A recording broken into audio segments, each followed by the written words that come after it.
بسم اللہ الرحمن الرحیم۔ شروع اللہ کے نام سے جو نہایت مہربان اور رحم کرنے والا ہے۔ بہت عرصہ پہلے کی بات ہے، کسی گاؤں میں ایک عورت رہتی تھی جس کا ایک بیٹا تھا۔ ایک دن اس نے اپنے بیٹے کو کچھ پیسے دے کر اس سے کہا، بیٹے ذرا جا کر بازار سے روٹی لے آؤ۔ لڑکا پیسے لے کر بازار جا رہا تھا کہ ایک چوراہے پر اس نے کچھ بچوں کو بلی کے ایک مریل سے بچے کو ستاتے ہوئے دیکھا۔ اسی بلی کے بچے پر رحم آ گیا اور اس نے بچوں سے پوچھا، اے بچوں، اس بلی کے بچے کو بیچو گے؟ ہاں بیچیں گے، بچوں نے جواب دیا۔ کیا لوگے؟ لڑکے نے پوچھا۔ جو جی چاہے دے دو، بچوں نے کہا۔ لڑکے کے پاس جتنے پیسے تھے سب دے کر اس نے بلی کے بچے کو لے لیا اور اس کو گود میں اٹھائے گھر واپس آیا۔ ماں نے پوچھا، لے آئے روٹی؟ روٹی تو نہیں لایا، بلی کے ایک بچے کو لایا ہوں، لڑکے نے جواب دیا۔ ارے کیا کہہ رہے ہو بیٹے، یہ تم نے کیا کیا؟ ماں نے حیران اور اداس ہو کر کہا۔ لڑکے نے سارا حال اپنی ماں کو سنانے کے بعد کہا، ماں کوئی بات نہیں، ایک دن روٹی کھائے بغیر ہی رہ لیں گے۔ دوسرے دن ماں نے لڑکے کو پھر کچھ پیسے دے کر کسائی کی دکان پر بھیجا۔ راستے میں سڑک پر لڑکے نے دیکھا کہ کچھ لڑکے ایک پلے کو پتھروں سے مار رہے تھے۔ لڑکے کو اس پلے پر رحم آ گیا اور اس نے لڑکوں سے پوچھا، اے لڑکوں، اس پلے کو بیچو گے؟ ہاں بیچیں گے، لڑکوں نے جواب دیا۔ لڑکے نے اپنے ہاتھ کے سارے پیسے ان کو دے دیے اور پلے کو لے کر گھر واپس آ گیا۔ ماں نے پوچھا، لے آئے گوشت؟ لڑکے نے کہا، ماں آپ ناراض نہ ہوں، آپ نے جو پیسے دیے تھے ان کو دیکھ کر میں یہ پلہ لایا ہوں۔ ارے بیٹے، ماں نے اداس ہو کر کہا، ہم ٹھہرے غریب لوگ، میں نے جانے کتنی مشکلوں سے وہ پیسے کمائے تھے، تم ان سے پلہ خرید لائے۔ بھلا یہ پلہ ہمارے کس کام کا، اور پھر اس کو کھلانے کے لیے ہمارے پاس کچھ بھی تو نہیں ہے۔ لڑکے نے جواب دیا، ماں کوئی بات نہیں، ہم ایک دن گوشت کے بغیر جی لیں گے۔ تیسرے دن پھر ماں نے اپنے بیٹے کو کچھ پیسے دیے اور اسے تیل لانے کے لیے بازار بھیجا۔ وہ سڑک پر چلا جا رہا تھا کہ اچانک اس نے دیکھا کہ کچھ لڑکے چوہے کے ایک بچے کو جو چوہے دان میں پھنس گیا تھا ستا رہے تھے۔ اس کو چوہے کے بچے پر رحم آ گیا۔ اس نے اپنے سارے پیسے دے کر اس کو لے لیا اور لیے ہوئے گھر واپس آ گیا۔ ماں نے پوچھا، بیٹا تیل لے آئے؟ تو اس نے بتایا کس طرح اسے تیل کی بجائے چوہے کے بچے کو لانا پڑا۔ ماں بیٹے سے بہت پیار کرتی تھی، اس لیے اس بار بھی اس نے بیٹے کو برا بھلا نہیں کہا، بس ایک ٹھنڈی سانس لے کر رہ گئی۔ بہت دن گزر گئے، لڑکا جوان ہو گیا، پلہ کتا بن گیا، بلی کا بچہ بڑا ہو کر بلی بن گیا اور چوہے کا بچہ بھی ایک اچھا خاصا چوہا بن گیا۔ ایک دن نوجوان نے دریا میں مچھلی پکڑ لی اور اس نے مچھلی کو کاٹا اور اس کی آنتیں نکال کر کتے کے آگے پھینک دی۔ کتا آنتوں کو کھانے لگا تو اچانک اس میں سے ایک چھوٹا سا پتھر مل گیا جو سورج کی مانند چمک رہا تھا۔ نوجوان نے اس پتھر کو دیکھا تو خوشی سے اچھلنے کودنے لگا، کیونکہ وہ ایک جادو کا پتھر تھا جس کے متعلق نوجوانوں نے لوگوں سے سن رکھا تھا۔ اس نے پتھر کو اٹھا کر اپنی ہتھیلی پر رکھا۔ اے جادو کے پتھر، مجھے کھانا کھلا، یہ کہہ کر اس نے مڑ کر دیکھا تو حیرت سے اس کا منہ کھلا کا کھلا رہ گیا۔ پلک جھپکتے ہی اس کے سامنے ایک بیش بہا دسترخوان پر ایسے انوکھے اور لذیذ کھانے لگے ہوئے تھے جن کو اس نے کبھی خواب میں بھی نہیں دیکھا تھا۔ اس نے پیٹ بھر کر کھانا کھا لیا، پھر وہ دوڑ کر گھر آیا اور وہ جادو کا پتھر اپنی ماں کو دکھایا۔ ماں بہت خوش ہوئی۔ اسی دن سے ماں اور بیٹا دونوں بڑے چین اور آرام سے زندگی بسر کرنے لگے۔ ایک دن نوجوان شہر گیا، وہاں گھوم پھر رہا تھا کہ اچانک سے اسے ایک نہایت حسین جوان لڑکی نظر آئی۔ وہ لڑکی نوجوان کو اتنی زیادہ پسند آئی کہ اس نے اس سے شادی کرنے کا ارادہ کر لیا۔ گھر لوٹ کر اس نے اپنا یہ ارادہ ماں کو بتایا۔ واہ، تم بھی کیا باتیں کرتے ہو؟ ماں نے حیرت سے کہا، تم یہ بھی نہیں جانتے کہ وہ لڑکی خود بادشاہ سلامت کی بیٹی ہے؟ نہ بابا، میں پیغام لے کر بادشاہ کے گھر کبھی نہیں جاؤں گی۔ لیکن نوجوان اصرار کرتا رہا اور آخرکار ماں مجبوراً راضی ہو گئی۔ اس نے کہا، اچھی بات ہے، کہتے ہو تو چلی جاؤں گی، لیکن اتنا یاد رکھنا کہ بادشاہ کے محل سے آج تک کبھی کسی کو سکھ نہیں ملا۔ رات کے وقت ماں شاہی محل تک پہنچ گئی اور محل کے دروازے کے سامنے کی سڑک پر جھاڑو دے کر اس کی صفائی کر دی۔ صبح کو بادشاہ محل سے باہر نکلا تو یہ دیکھ کر بڑا حیران ہوا کہ دروازے کے سامنے ساری زمین صاف ستھری ہو گئی ہے۔ اگلے دن صبح پھر اس نے دیکھا تو یہی حال تھا۔ اسے زیادہ تعجب ہوا، اس نے رات کو دروازے کے سامنے پہرہ دار کھڑے کر دیے۔ تیسرے دن صبح سویرے پہرہ دار ایک عورت کو پکڑ کر بادشاہ کے پاس لے آئے۔ بادشاہ نے عورت سے پوچھا، بتاؤ تم روز رات کو میرے محل کے دروازے کے سامنے جھاڑو کیوں دیتی ہو؟ عورت نے کہا، میں غریب بیوہ ہوں، میرا ایک بیٹا ہے۔ میں آپ کی بیٹی سے اس کی شادی کی خواہش لے کر آئی تھی، لیکن آپ کے پاس یوں چلے آنے کی مجھے جرت نہیں ہوئی۔ پھر آپ کے پہرے دار بھی تو نہ آنے دیتے۔ کسی غریب عورت کی یہ گستاخی بھلا بادشاہ کیسے برداشت کرتا؟ اس نے غصے میں آ کر حکم دیا کہ عورت کو قتل کر دیا جائے۔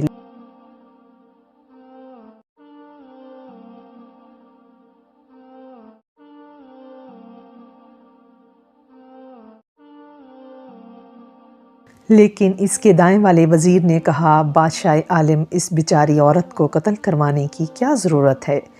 آپ اس کو کوئی ایسا کام بتائیے جس کو پورا کرنا اس کے بس کی بات نہ ہو، پھر یہ خود ہی محل آنا بند کر دے گی۔ وزیر کی بات بادشاہ کو پسند آئی اور اس نے عورت سے کہا، جاؤ جا کر اپنے بیٹے سے کہنا کہ وہ میری بیٹی سے شادی کے لیے 40 اونٹوں پر سونا لاد کر لائے۔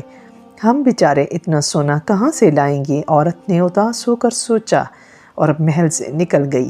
بادشاہ کی شرط اپنے بیٹے کو بتائی تو اس نے ماں سے کہا، امی جان آپ فکر نہ کیجیے۔ اس نے جادو کے پتھر کو اپنی ہتھیلی پر رکھ کر اس سے کچھ کہا۔ بس پھر کیا تھا کہ صبح ہوتے ہی غریب بیوہ کی جھونپڑی کے سامنے سونے سے لدے ہوئے 40 اونٹ کہیں سے آ کر کھڑے ہو گئے۔ جوان نے ماں سے کہا، امی جان آپ ان 40 اونٹوں کو بادشاہ کے پاس لے جائیے۔ ماں کو بڑا تعجب ہوا، لیکن وہ کچھ کہے بغیر ان 40 اونٹوں کو ہانکتی ہوئی بادشاہ کے پاس لے گئی۔ بادشاہ کو بھی بڑا تعجب ہوا، لیکن اس نے فوراً ہی ایک اور حکم صادر کر دیا اور اس نے عورت سے کہا، اپنے بیٹے سے جا کر کہنا کہ وہ اپنی دلہن کے لیے ایک محل بنوائے جو سارے کا سارا خالص سونے کا ہو، تبھی شادی بیاہ کی بات ہو سکتی ہے۔ ماں اور زیادہ اداس ہو گئی اور گھر جا کر بادشاہ کی نئی فرمائش اپنے بیٹے کو سنائی۔ نوجوان نے ماں کی باتیں چپ چاپ سن لی اور پھر اس سے کہا، امی جان آپ فکر نہ کیجیے، خالص سونے کا محل بھی بن جائے گا۔ صبح سویرے دریا کے کنارے ایک عالیشان محل کھڑا ہو گیا جو سارے کا سارا خالص سونے کا تھا۔ ایسا محل اس وقت تک کسی نے نہیں دیکھا تھا۔ ماں نے بادشاہ کے پاس جا کر کہا، بادشاہ عالم لیجیے محل تیار ہے، ذرا باہر چل کر اس کو دیکھیے تو۔ بادشاہ اپنے وزیروں کے ساتھ باہر آیا اور محل دیکھ کر ہکا پکا رہ گیا۔ اب تو اس کو ٹال مٹول کرنے کی کوئی صورت نظر نہ آئی اور اس نے غریب نوجوان سے اپنی بیٹے کی شادی کر دی۔ بادشاہ کے محل میں ایک چڑیل رہتی تھی۔ اس نے راز معلوم کرنے کا عہد کیا کہ ایک غریب نے راتوں رات ایسا عالیشان محل کیسے بنوا لیا، وہ بھی سونے کا۔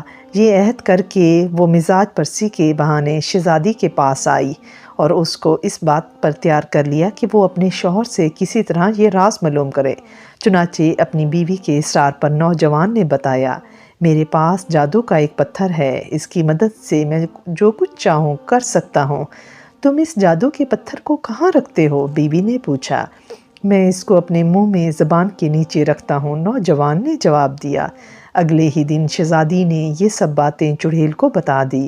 اسی روز رات کو نوجوان گہری نیند سو گیا تو چڑیل نے آ کر آہستہ سے اس کے منہ سے جادو کا پتھر نکال لیا اور فوراً اس کو حکم دیا کہ اے جادو کے پتھر، سونے کے محل کو شہزادی کے ساتھ بادشاہ کے باغ میں منتقل کر دو اور غریب نوجوان پہلے جہاں تھا اسے وہیں پہنچا دو۔ ایک ہی لمحہ بعد سونے کا محل بادشاہ کے باغ میں کھڑا ہو گیا۔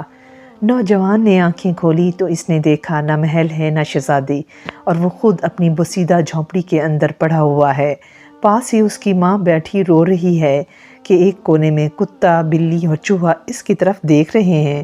ہائے میری بدقسمتی! نوجوان مایوس ہوا اور کہہ کر اٹھا، اور جادو کا پتھر گم ہو گیا ہے، اب میں کیا کروں گا؟ یہ کہہ کر اس نے اپنے آپ کو اوندھے منہ مٹی کے فرش پر گرا دیا اور پھوٹ پھوٹ کر رونے لگا۔ کتے، بلی اور چوہے کو نوجوان پر رحم آ گیا۔ ان میں سے ہر ایک اپنے دل میں سوچنے لگا کہ اب آخر کیا کیا جائے۔ وہ سوچ ہی رہے تھے کہ اچانک کتا بھونک اٹھا، بلی میاؤں میاؤں کر کے اٹھی، چوہا چیں چیں کرنے لگا۔ وہ تینوں دوڑتے ہوئے جھونپڑی سے باہر نکلے اور نظروں سے اوجھل ہو گئے۔ وہ تینوں تمام دن روتے دوڑتے رہے اور شام ہوتے ہوتے بادشاہ کے باغ تک پہنچے۔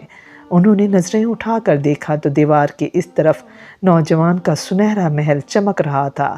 اب ہم کو کسی طرح باغ کے اندر داخل ہونا چاہیے، کتے، بلی اور چوہے تینوں نے آپس میں طے کیا۔ لیکن باغ کی دیواریں اتنی اونچی تھی کہ ان کو پھاند کر اندر جانا ناممکن تھا۔ سب دروازوں پر اندر سے مضبوط تالے لگے تھے۔ کتا، بلی اور چوہا تینوں دیوار میں کوئی سوراخ تلاش کرنے لگے۔ سوراخ نہ ملا تو وہ تینوں مل کر دیوار کے نیچے زمین میں ایک سوراخ بنانے لگے۔ سب سے پہلے چوہے نے اپنے پنجے کام میں لگا دیے، پھر بلی اور آخر میں کتا اس کی جگہ کام پر لگ گیا۔ تھوڑی ہی دیر میں سرنگ تیار ہو گئی۔ پہلے چوہا سوراخ سے ہو کر اندر گیا، پھر بلی بھی اندر چلی گئی، کتا باہر پہرا دینے لگا۔ بلی اور چوہا دونوں سارے محل میں دوڑتے پھرے، بالآخر اس کمرے میں داخل ہو گئے جہاں شہزادی سوئی ہوئی تھی اور پاس ہی چڑیل پڑی سو رہی تھی جس نے اپنے ہونٹ زور سے بیچ رکھے تھے۔ عقل مند چوہا فوراً سمجھ گیا کہ جادو کے پتھر کو اس نے اپنے منہ میں زبان تلے دبا رکھا ہے۔